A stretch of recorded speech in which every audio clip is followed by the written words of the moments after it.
آگے کیا ہے؟ رب العالمین. تو را کو موٹا رکھیں گے. را کے بارے میں بتایا تھا، را کے اوپر زبر آئے تو موٹا پڑھنا ہے، پیش آئے تو موٹا پڑھنا ہے، اگر زیر آئے تو باریک رکھنی ہے، تو موٹا رکھنا ہے.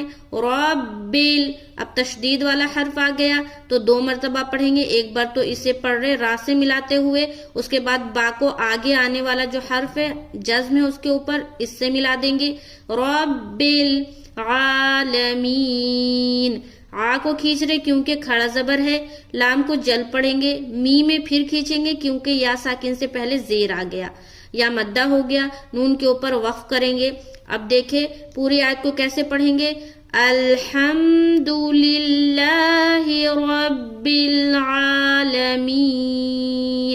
پوری آیت میں صرف اور صرف 3 جگہ کھینچنا ہے. لا میں کھینچیں گے اور آ میں کھینچیں گے اور می میں کھینچیں گے.